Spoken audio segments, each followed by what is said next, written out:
Lahko se zgodi dobrim učencem, lahko se zgodi majčkeno manj dobrim učencem. V takem primeru, če smo vse te preventivne stvari naredili, da smo se dobro učili, včasih pomaga tudi prekomerno učenje. To pomeni za tiste, ki imajo take težave, se učijo morda še malo več kot vsi ostali, tako da si zapomnijo stvari, tudi če bi jih poklicali sredi noči. Ob polnoči in bi znali na pamet stvari. Ampak to je samo ena od teh stvari, ki jo lahko naredimo.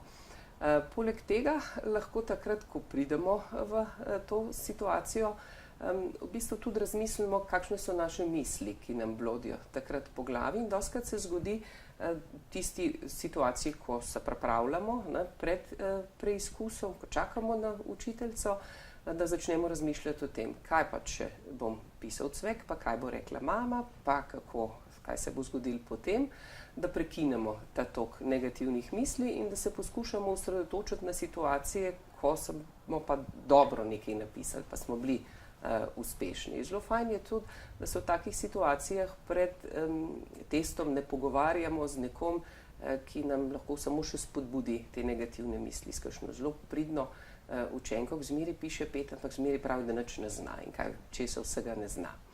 To je recimo nekaj, s čimer si lahko pomagamo, da ustavimo tiste misli, ki nam delajo zgago v taki situaciji. Lahko se osredotočimo tudi na to, da poskušamo majčkeno blažiti te fiziološke vidike vzburjenja, ki se pojavijo takrat v taki situaciji. In ena od takih možnosti je to globoko trebušno dihanje s prepono, da nekaj 3-krat zajamemo zrak, pa majčkeno počakamo in spet izdihnemo, vdihnemo, počasi izdihnemo stvari in to nekajkrat ponovimo.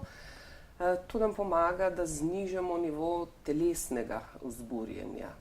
No in potem je seveda tudi že situacija, ko dobimo tisti preizkus predse, potem pa še zmeraj lahko naredimo kakšno stvar. Ena od njih je tudi ta, da lahko pogledamo, katere so tiste naloge, ki so nam lažje in začnemo delati tiste, ki jih znamo, druge, ki jih ne znamo, pustimo za na koncu in se jih lotimo takrat, ko naredimo vse tisto, kar že znamo. Če se nam naredi megla v glavi in česar ne vemo, pogledamo, preberemo nalogo, pa razmislimo, kako smo to delali v šoli, pa čez približno si mislimo, kaj bi bilo treba narediti, lahko dvignemo roko, pa vprašamo učiteljico, a je to. In dobimo kakšen namig, pa lahko nam to pomaga, da potem stečejo stvari naprej.